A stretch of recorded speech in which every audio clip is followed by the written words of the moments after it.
3 ಥರದ ಗುಂಪು ನಾವು ನೋಡ್ಬೋದು ಇದೇ ವೇದದಲ್ಲಿ. ಏನಂತಂದರೆ, ಮೊದಲು ಕೆಂಪು ಸಮುದ್ರ ದಾಟಿ ಬಂದ ತಕ್ಷಣ ಟ್ಯಾಮ್ರಿನ್ ತಗೊಂಡು ಡ್ಯಾನ್ಸ್ ಮಾಡಿದೆ, ಮಿರಿಯಮ್ ಹಾಡಾಡಿದೆ ಅಲ್ವಾ. ಅಂದರೆ ಆಶೀರ್ವಾದ ಬಂದ ಮೇಲೆ ದೇವನ ಸ್ತುತಿಸುವ ಒಂದು ಗುಂಪು ಉಂಟು.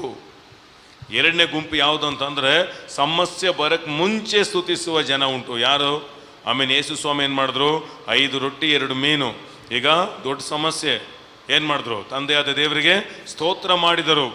ಲಾಜರು ಸತ್ತು ಎಷ್ಟು ದಿನ ಆಯಿತು? ಲಾಜರು ಸತ್ತು 3 ದಿವಸ ಆಯಿತು. ಈಗ ಯೇಸು ಸ್ವಾಮಿ ಏನು ಮಾಡಿದ್ರು? ಉಪವಾಸ ಮಾಡಿದ್ರ? ಇಲ್ಲ. ಏನು ಮಾಡಿದ್ರು? ಸ್ತೋತ್ರ ಮಾಡಿದನು. ಅಂದರೆ ಸಮಸ್ಯೆ ಬರಕ್ಕೆ ಮುಂಚೆ ಸ್ತೋತ್ರ ಮಾಡಿದರು. ಆದರೆ ಇನ್ನೊಂದು ಗುಂಪಿದೆ, ಯಾರು ಗೊತ್ತಾ? ಸಮಸ್ಯೆ ಮಧ್ಯದಲ್ಲಿ ದೇವನ ಸ್ತುತಿಸುವವರು. ಪೌಲು, ಶೀಲ ಅವ್ರೇನು ಮಾಡಿದ್ರು? ಸೆರೆಮನೆಯಲ್ಲಿ ಸಮಸ್ಯೆದಲ್ಲಿದ್ದಾರೆ.